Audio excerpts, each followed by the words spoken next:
네, 오늘 안식의 축복, 이 안식을 우리가 얼마나 축복인지에 대한 말씀을 가지고 은혜를 함께 나누기를 원합니다. 제가 여러 번 말씀드렸습니다마는 제가 교회 앞에 봄이 되면 늘 불편한 게 하나가 있습니다. 저희 앞에 이 터가 넓으니까 판들을 이렇게 파놨죠. 그 위에 개나리를 심었습니다. 개나리는 뚝 꺾어서 이렇게 심기만 해도 나는 나무 아닙니까? 근데 개나무가 봄에 아주 노랗게 모든 사람들을 반겨야 되는데 저희 교회 개나리는 왜 그런지 종자가 다른지 너무 이렇게 파리하고 쇠약해서 제가 한 두어 번 기술이 없지만 전지 가위를 가지고 가서 그 모든 나무를 전지를 했는데 헷갈리는 게 뭐냐면 뭐가 중심나무고 뭐가 격가지인가를 이렇게 자르는 게 참 힘들더라고요. 그래서 여러 번 이야기했습니다마는 좀 전문 지식이 있는 분이 한번 좀 잘라주면 참 좋겠다 생각이 들어요. 쓸데없는 잔가지를 잘라야 하는데 지식이 없으니까 또 보는 눈이 없어서 생명이 있는 줄기를 자를 수도 있습니다. 인생도 신앙생활도 마찬가지입니다. 믿음이 없으면 이 보는 눈, 생각하는 그런 안목이 없기 때문에 우리 삶의 비본질적인 잔가지를 잘라야 되는데 정말 우리 신앙생활도 마찬가지예요. 열매 맺는 그리고 우리에게 생명이 되는 그런 중요한 가지를 자꾸 잘라요. 그래서 사탄이 자꾸 우리로 하여금 많은 가지를 치게 하고 분주하게 만들어서 삶은 분주한데 그래서 좀 생명이 되고 열매 맺는 그 본질적인 삶에 집중하게 만들지 못하고 비본질적인 별로 중요하지 않는 그런 일들을 자꾸 자르게 해요. 예를 들어서 하나님 앞에 나오는 예배 시간을 자르고 하나님께 가까이 가는 본질적인 그 소중한 시간들을 잘 자르고 우리가 더더욱이 비본질적인 세상의 삶과 즐거움에 우리의 시간과 에너지를 쏟게 만드는 그래서 신앙생활을 점점 어렵게 만드는 그런 일들을 우리가 보이지 않게 사탄이 문화를 통해서 우리의 가치관을 통해서 역사하는 것입니다. 여러분 잘 아는 걸리버 여행기라는 그 소설이 있죠. 걸리버 여행기는 우리가 흔히 아동 문학으로 그렇게 이해를 합니다. 그런데 아동 동화가 사실 아니고 이것은 대단히 혁명적인 글이어서 이 원본이 출판되자마자 금서로 금지가 되어버렸습니다. 그 정도로 그 시대의 시대상을 풍자했을 뿐만 아니라 오고 오는 인생들에게 중요한 삶의 원리를 풍자하는 소설입니다. 우리가 흔히 걸리버가 폭풍에 휘말려 난파된 배에서 기적적으로 살아나 도달한 섬에 정신을 잃고 쓰러졌는데 정신을 차려보니까 자기 새끼손가락만한 인간들이 자신을 포박하고 있었다는 기묘한 이야기, 이걸 여러분 들었을 것입니다. 그러나 이 글은 아동용 동화가 결코 아닙니다. 총 4부로 되어 있는데 2부만 출판이 사실상 되었고 나중에 출판 4부를 원본을 출판하자마자 금서로 정해버렸습니다. 왜냐하면 조나단 스위프트 그가 살았던 18세기 영국을 중심한 그 정치, 경제 또 사회상을 그대로 풍자해서 쓴 소설입니다. 근데 그렇게 말했어요. 나의 목적은, 쓰는 목적은 여행기를 읽는 독자들을 아주 즐겁게 만드는 것이 결코 아니라 진실을 알리기 위한 것이다 라고 썼습니다. 그가 걸리버 여행기에 적어놓은 얘기들은 비단 18세기의 시대상만을 풍자한 것이 아니라 시대를 꿰뚫고 있는 어떤 혁명적인 메시지라는 이야기입니다. 왜 썼는가? 당시 영국과 프랑스가 명분도 없고 의미 없는 전쟁을 치르면서 그 전쟁에서 100만 명 이상이 희생되었습니다.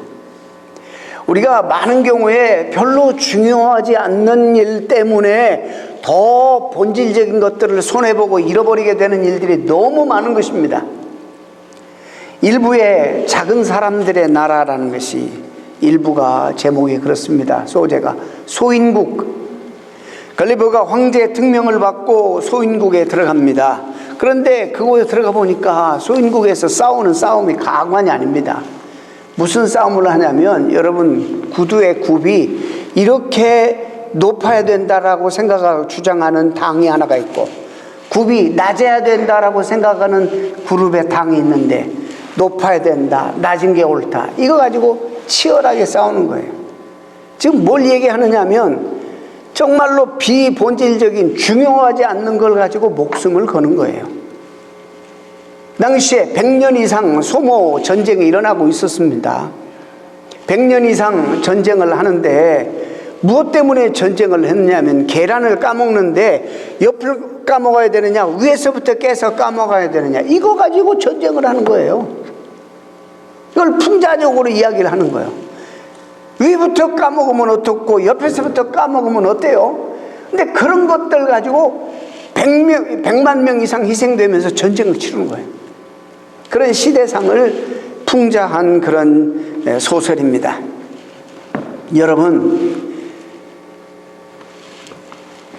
행복을 당연히 잃어버리죠.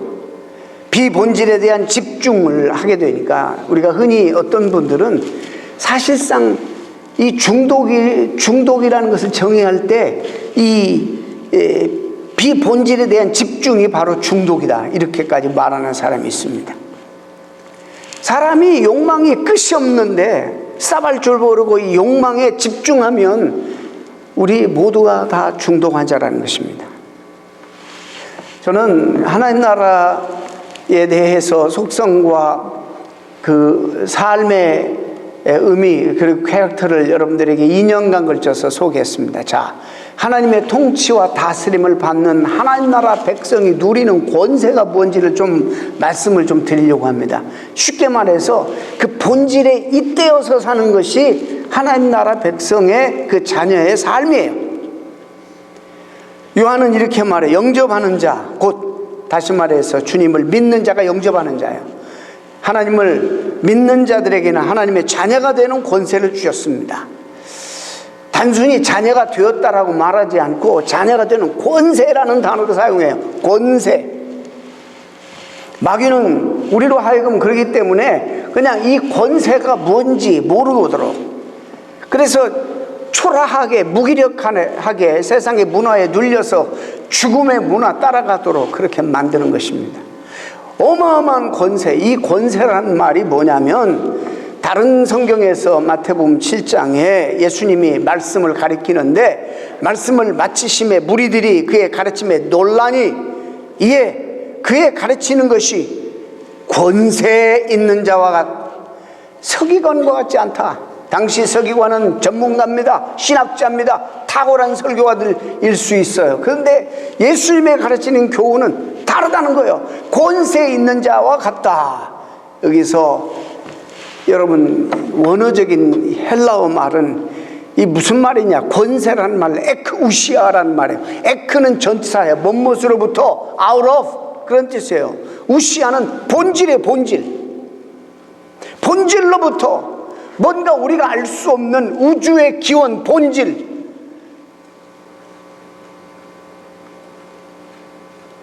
한 번도 경험해보지 못했던 어떤 생명의 본질, 근원, 절대적인 그 본질로부터 말씀하시는 것 같다, 이 말이에요.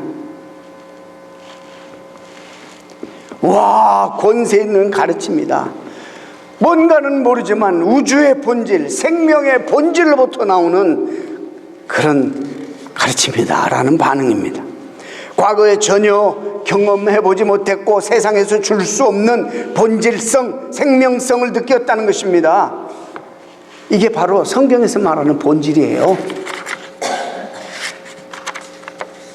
하나님의 자녀가 누릴 수 있는 가장 큰 특권 중에 하나가 이 권세를 누리는 거예요.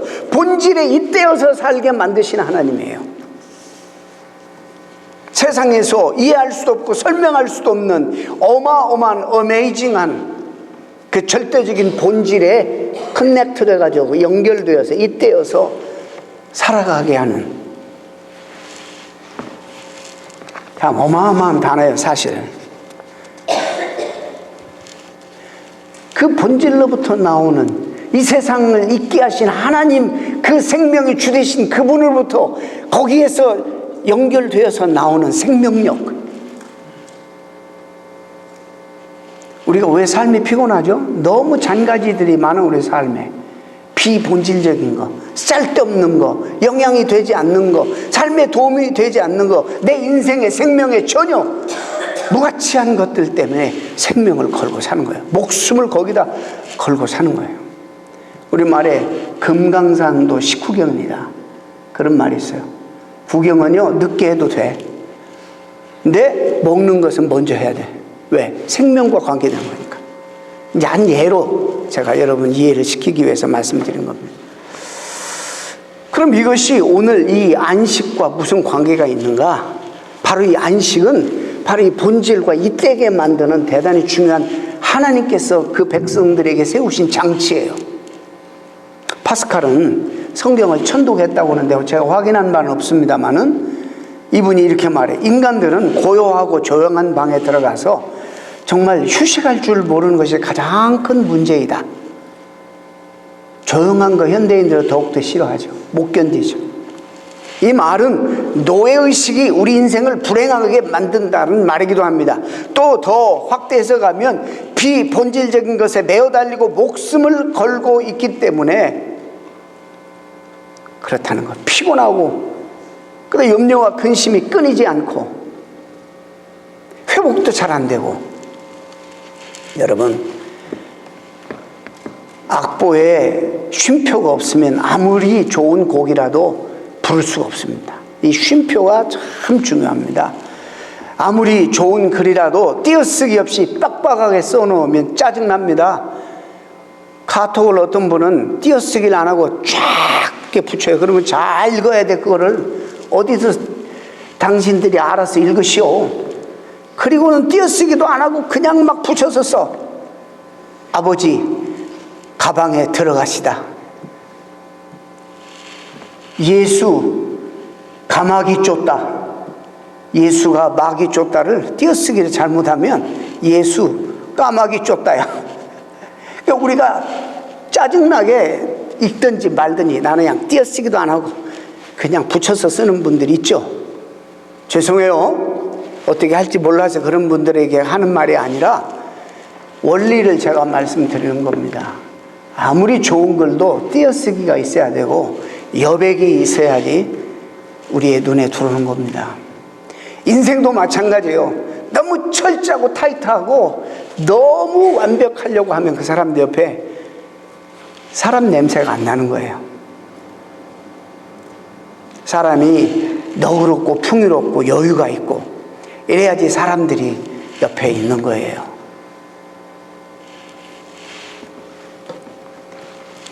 하나님께서 타락한 인생들에게 에덴 동산에서 그들을 쫓아내시고 노동하지 않으면 생존할 수 없게 만드셨습니다.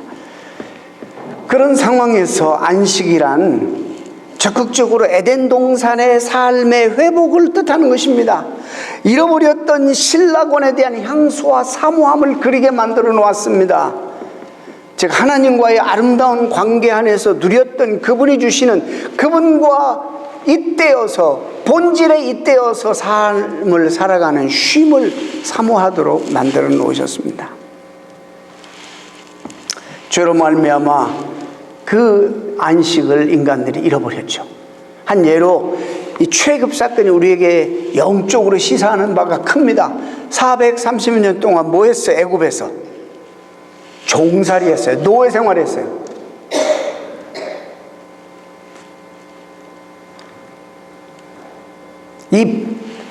그 반디지 안에서 정말 애굽에서 종살이하고 있었어요.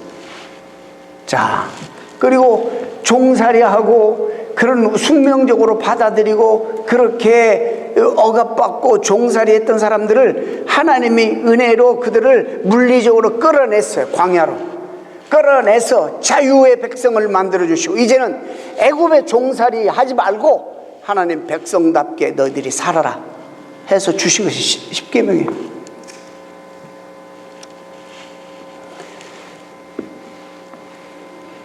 잠시라도 쉬면 채찍이 날라왔습니다. 나면서부터 죽는 날까지 일의 노예로 그들은 살아왔습니다. 그런 그들에게 하나님께서 출애굽한 후에 쉼을 주시는 거예요. 일로부터 해방을 맛보게 하십니다. 40년 동안 그들이 한 거 없어요. 아무것도. 그냥 걸었어요. 하늘에서 만나 내리고 메추라기 주시고 반석 터뜨려서 물 주시고 하나님이 공급하시는 것을 맛보고 사실상 쉼을 주셨어요. 제가 누차 얘기합니다. 그 시내 광야, 그 다음 이스라엘 땅, 젖과 꿀이 흐르는 땅이 아닙니다. 가보면 알아요. 어떻게 이런 땅을 그렇게 말씀하셨을까? 주님이 우리에게 뭘 가르치세요? 주님과 함께하는 삶이 젖과 꿀이 흐르는 삶이라는 거예요.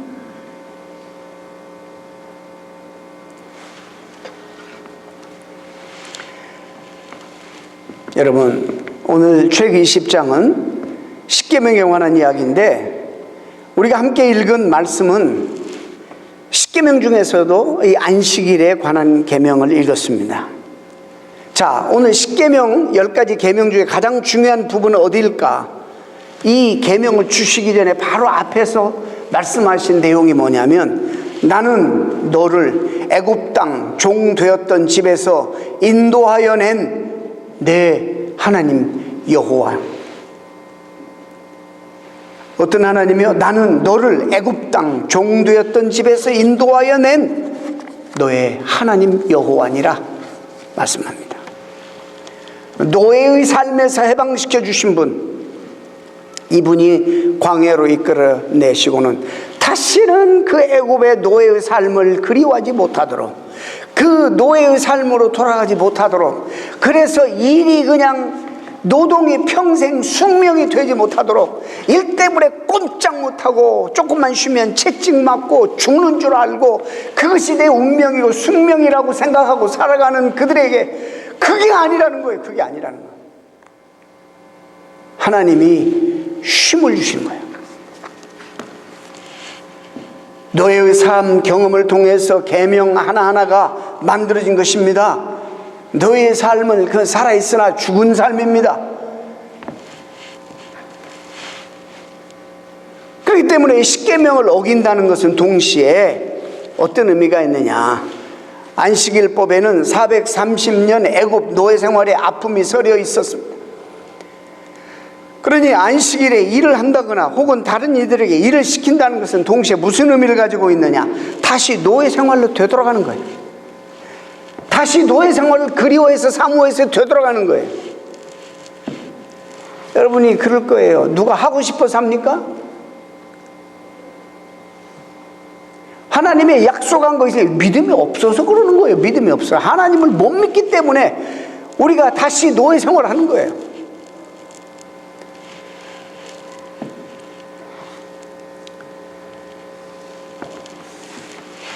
노예 생활로 돌아가거나 노예 생활을 할 때에 강요하던 그런 권력자가 된다는 것을 의미합니다.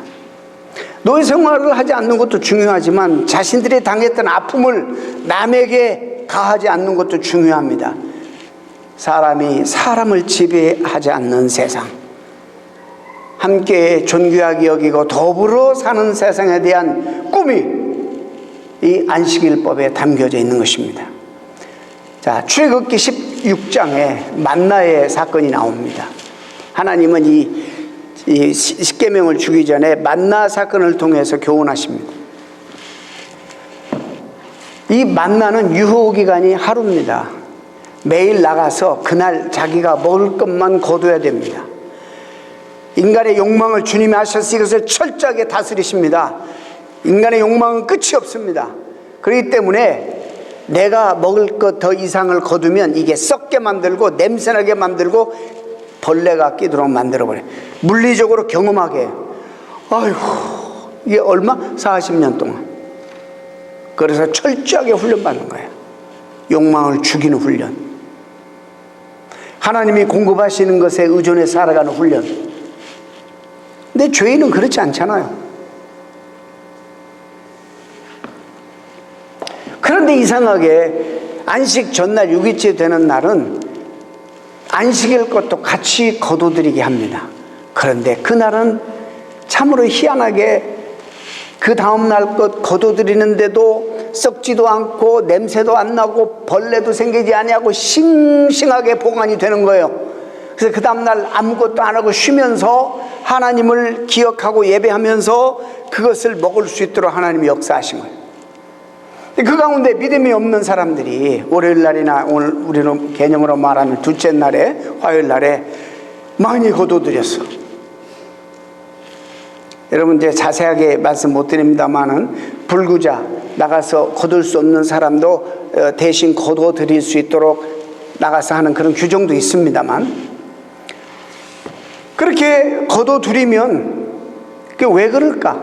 하나님의 약속을 안 믿기 때문에, 하나님을 신뢰하지 않기 때문에 그런 짓을 하는 거예요. 그 훈련을 40년간 시켰어요.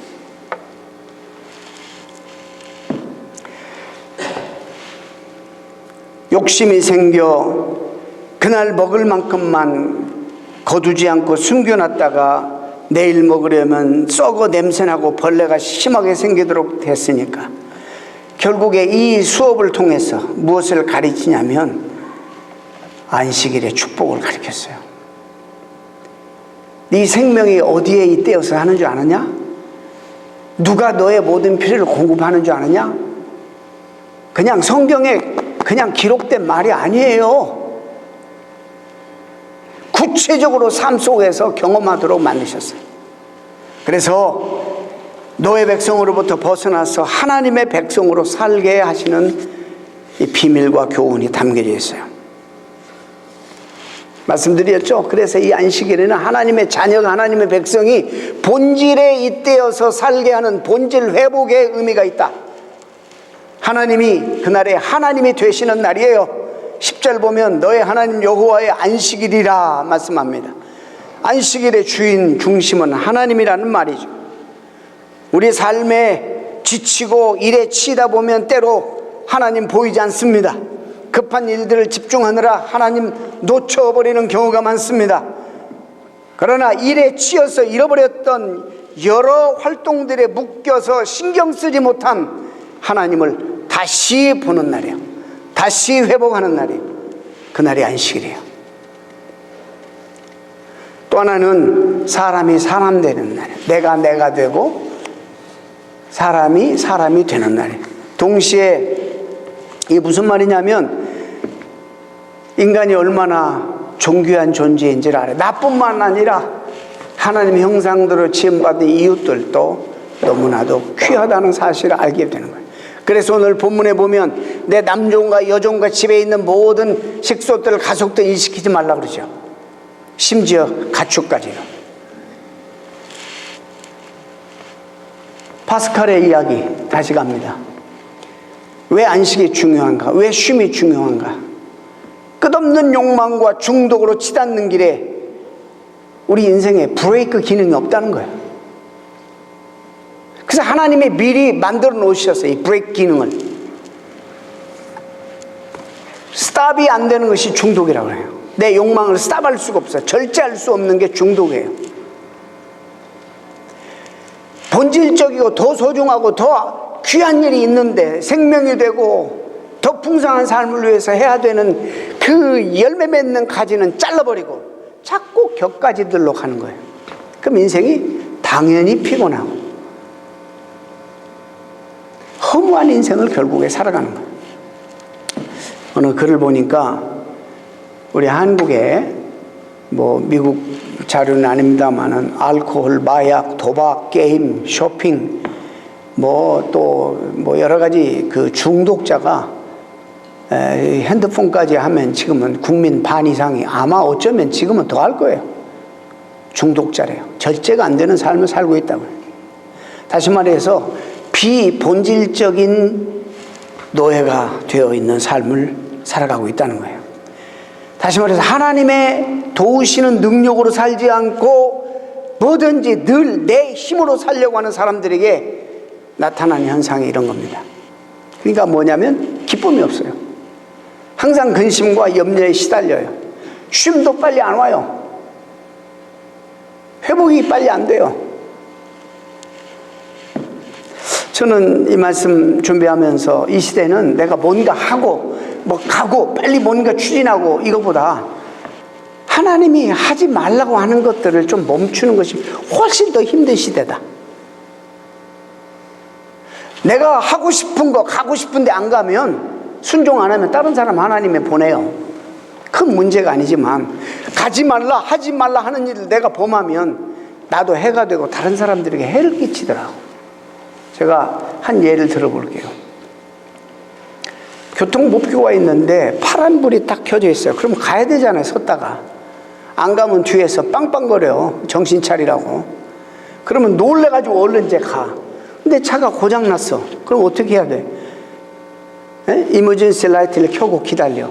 결국에 도움을 받아서 사람들이 내려서 한쪽으로 밀어주든지 이 토잉카가 와서 토잉해주든지 경찰이 도와주든지 그러잖아요. 다른 사람에게 약간의 뭐 부담은 주지만 큰 해는 안겠죠. 근데 빨간불인데도 그냥 가버려. 어떻게 됩니까? 큰 사고가 나서 나도 상해를 입고 다른 사람들을 엄청나게 상해를 입히는 거예요. 요즘 이 시대에는 뭔가 자꾸 하라는 것만 강조하는데 하지 말라는 것도 좀 우리가 안 했으면 좋겠다. 이것도 순종이니까 그것도 좀 가끔은 강조해야 되지 않겠는가 이런 생각을 합니다. 저는 다윗이 위대한 점이 영토를 확장하고 여부스로부터 예루살렘을 뺏어서 민족 통일을 이루고 골리앗 장군을 넘어뜨리는 그래서 민족의 위기 가운데 건지고 이런 것도 훌륭하지만 그보다 더 훌륭한 것은 다윗에게 있어서 하나님이 하지 말라는 것을 그냥 받아들이는 것이 훌륭한 면도 있다. 그가 간절히 원했던 거 뭔지 아세요? 성전 건축이에요. 물질도 있었어요. 여력도 있었어요. 리더십도 있어서 하자면 백성들이 다 따라올 상황이었어요. 열정이 있었어요. 하고 싶었어요. 근데 어느 날 하나님이 하지 말라. 너의 역할은 그게 아니다. 했을 때 얼마나 낙심이 됐겠어요. 그러나 이 다윗은 네 알겠습니다. 순종했어요. 하지 않았어요.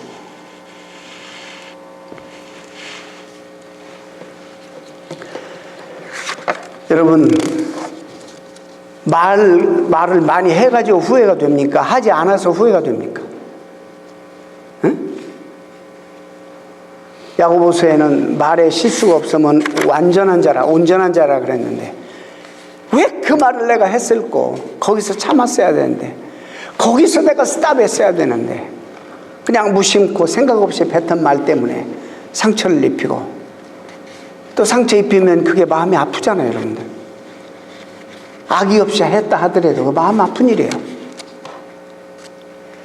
여러분 하는 것도 중요하지만 하지 않는 것도 참 소중하다는 것을 한번 생각해 보시기 바랍니다. 여러분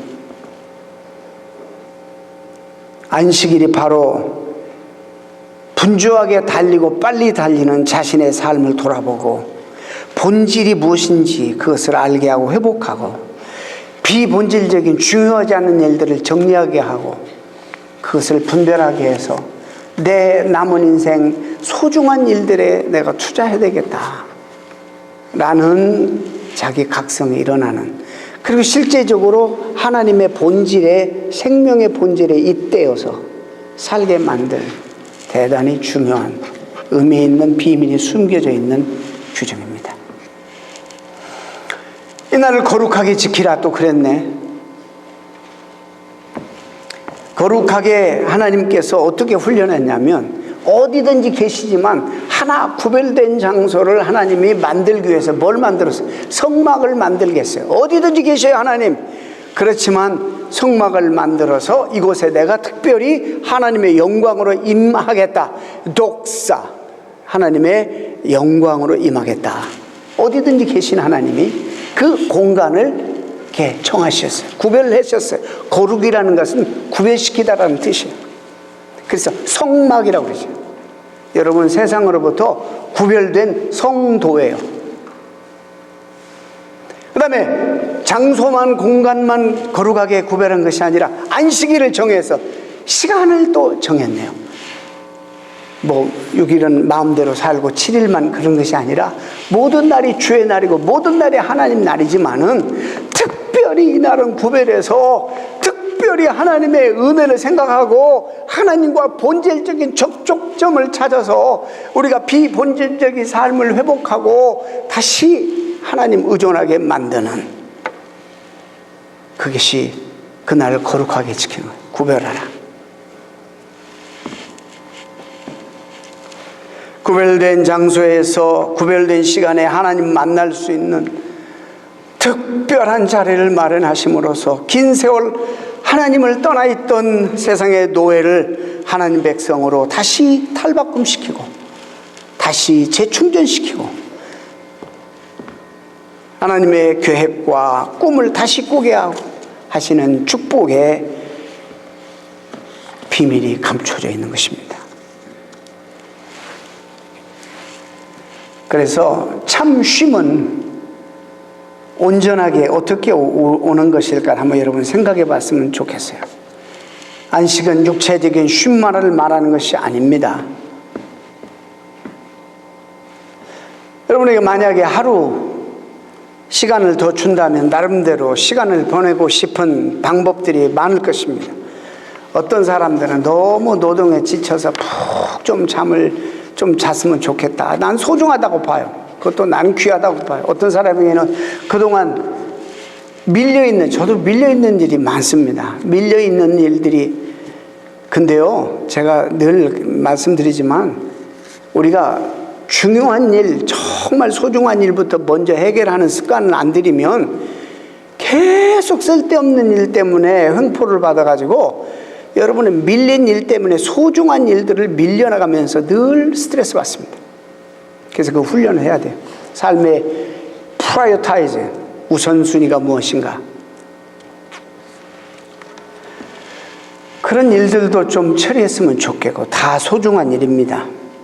하지만 그는 육체적으로 도움이 되고 영적으로는 큰 도움이 안 돼요. 그래서 히브리 민족은 이날 어떻게 지냈었을까?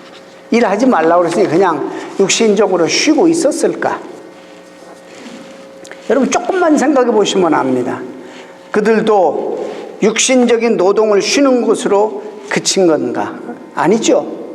그들에게는 이날의 의미가 뭔가? 우리를 해방시켜서 하나님 백성으로 살게 하시는 그런 하나님의 그 은혜를 생각하고 감격했을 것입니다. 종살이의 해방에 대한 감격이 있었을 것이고 종살이에서 해방시키는 하나님에 대한 경배가 있었을 것입니다. 하나님이 계시지 않았더라면 영원히 종살이했을 것인데 주님으로 말미암아 안식의 기쁨을 주시니 하나님 앞에 구별해서 예배드리는 날로 삼지 않았겠는가? 그런데 그렇게 하다가 이것이 안식일 껍질만 있고 알맹이가 싹 빠지고 예수님 때에는 안식일은 지키는데 또 이것이 비본질적으로 변하는 거예요. 안식일이 사람을 위해서 있는 거라고 주님 그러셨어요. 아시겠어요? 사람이 죽어가면 사람 살리는 것이 더 소중한데 안식일 규정 때문에 사람 죽어가는데도 방치하는 거예요. 이게 죽음의 문화예요. 그래서 주님은 파격적으로 오셔서 안식일의 규정을, 사람들이 만들어 놓은 규정을 파괴하고 생명을 살리는 일에 앞장섰습니다. 예수님을 반대하는 이들은 무슨 일을 합니까? 생명을 죽이는 일을 하고 있었습니다. 그러므로 안식일은 아무것도 하지 않는 날이 아니라 하나님 앞에 나와 경배하고 감사, 영광 올려드리고 생명을 살리는 날이고 또 그 본질에 잇대어서 그분에게 생명을 공급하고 우리 삶을 풍성하게 만드는 날입니다. 성도 여러분, 이스라엘 백성들이 430년 노예 생활의 습관을 벗어버리는데 몇 년이 걸렸어요? 40년이 걸렸습니다. 최소한. 근데 참 안타깝게도 그들이 가나안 땅에 들어가서 얼마 안 돼서 또 노예 근성이 나와요. 그들이 그 근성이 죄악된 노예 근성이 그들을 지배. 왜? 너무 오랫동안 거기에 젖어 있었어. 우리 현실 어떻습니까? 우리 현실도 마찬가지예요. 여러분 충격적인 말이죠. 노예 근성이 우리 가운데 있어요. 일 안 하면 불안해. 뭔가 해야 되고 말이죠.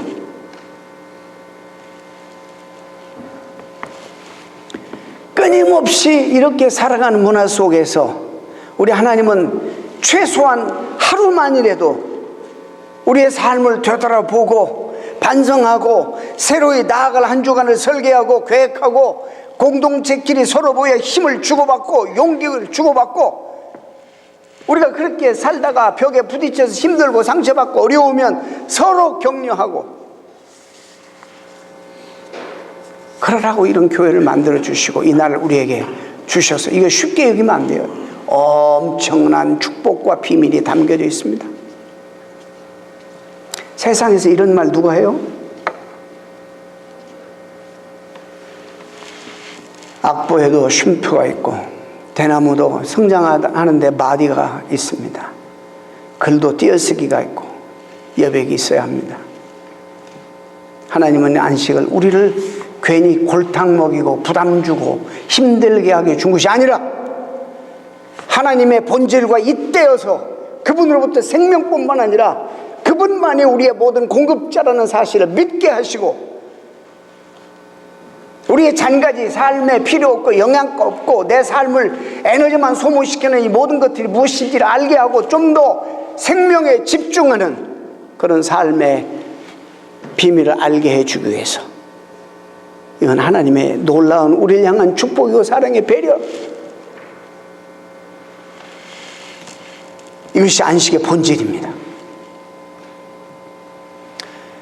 이 사실을 알고 하나님 앞에 감사하고 이 본질을 회복하는 날이 되시는 여러분 되시기를 진심으로 축원합니다. 기도하겠습니다.